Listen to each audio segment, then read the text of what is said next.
Well, I mean, it's hard in a rivalry game because we're, of course, anytime you can sweep your rival, you're really excited. But I really want to start by giving USC a lot of credit. What they've done in balancing their lineups and, being without Simon and integrating her today, who they've had to deal with and losing for injuries and at different times. And I just thought they came out and they competed really hard and fought really well. I thought they made great game adjustments and they shot the ball well. And I got to give them credit because they came into our house and gave us everything we could handle.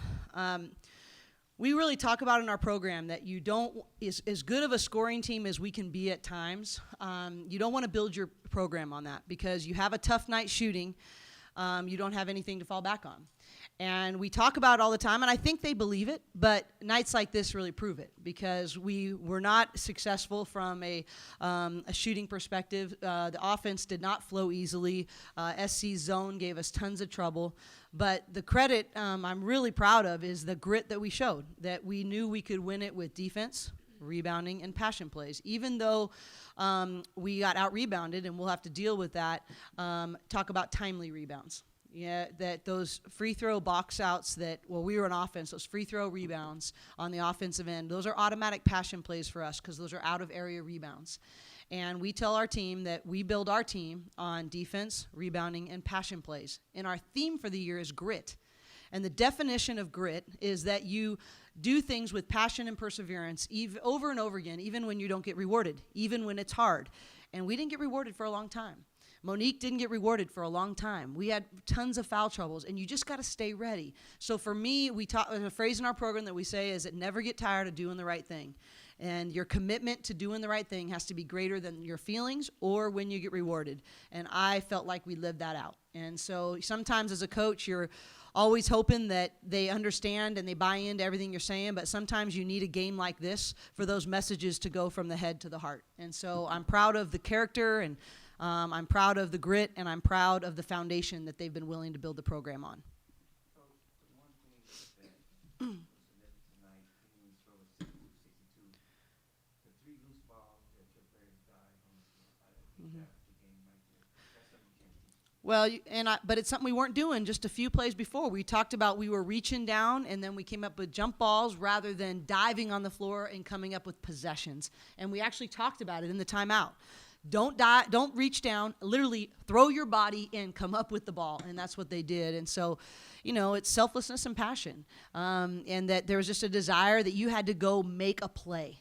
And, and also role players, Coach Jenny talks about this all the time. She goes, every year, somebody is going to be called upon in a really big moment that hasn't had their number called before.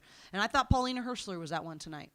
And, we've had different people at different times. And it's not going to be what you see in the stat sheet. It's going to be that now we were able to move Monique off of Simon. And so her foul trouble, we were able to keep her in the game longer in the second half. That had a domino effect.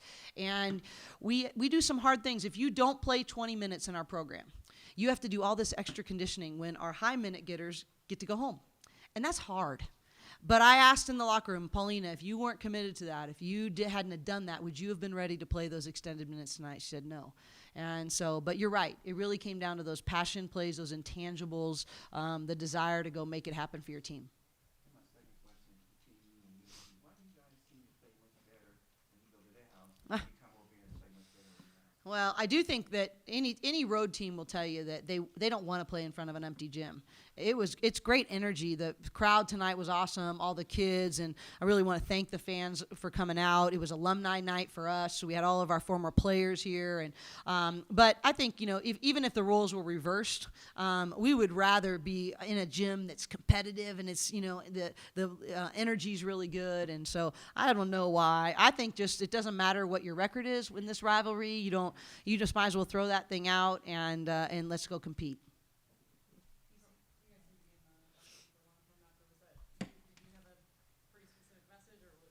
No, it just seems, I wish it was like something dramatic, but it's really just takes us forever to get things moving. But it really was what I just told you. I mean, it was, this is why we build our team on the foundations that we build it on, because sometimes the ball's not going to go in, and we haven't been shooting it well, and one of the blessings of that is that we've had to find other ways to score, and we've had to get better at defense really fast. And early in the year we were scoring really well, we were just trading baskets with people. I thought our adjustment in the second half to go all player to player defense was a huge thing, but my message to them was really all about what that taught us, and let that message go deep into your heart.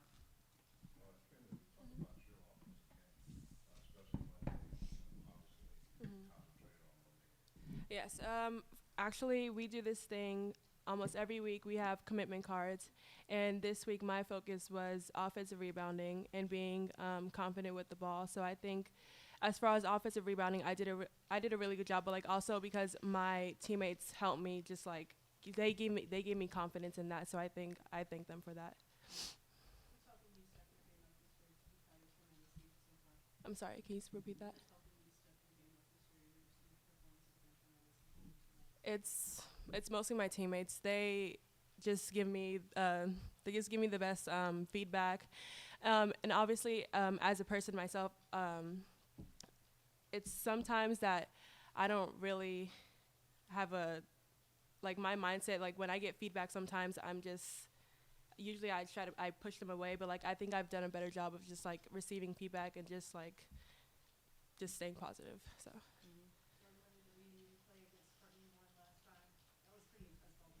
It was. Well, first off, hats off to Courtney. I thought she played excellent in both games. I'm just proud of her and how far she's come. It was really great playing against her, and I think she went out on a great note. Even we tried to stop her down the stretch, and she still found a way to score. So credits to her. But I'm just excited for her and her future, and I'm very proud of her, and I'm happy for her for the rest of the way. So. Oh, I said I love her because, now that the game is over, we're back to being friends and family. I've known them since since I was little. So I just told her that I love her. She said the same thing back, and and then we just went on about our business. Another consistent. What made the difference in your eyes, Jordin, down the stretch for you guys before you went out? I think it was passion plays. Monique and Corver coming up with those tip plays at the end off the rebound and off the shots. I think that's what helped us. And just playing with a lot of passion. I think those passion plays helped us a lot. And us being aggressive and getting to the 50-50 balls and the out of area rebounds first, I think that's what helped us at the end.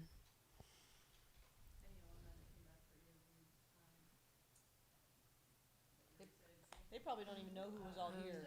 Yeah. Because it happened sort of in the, it's across generations. I mean, we had people from the 78, back in that way, Denise Curry, Mary Haggerty from the 80s, Debbie Willie. Then we've got, Jasmine Dixon and Noelle Quinn, and it's dangerous. Carly Funicello, I'm missing people, but it just means a lot. And I think that's, for me, I try not to make too big of a deal of this rivalry because I don't like our team to get too high or too low, and I think sometimes it can get you almost too much adrenaline.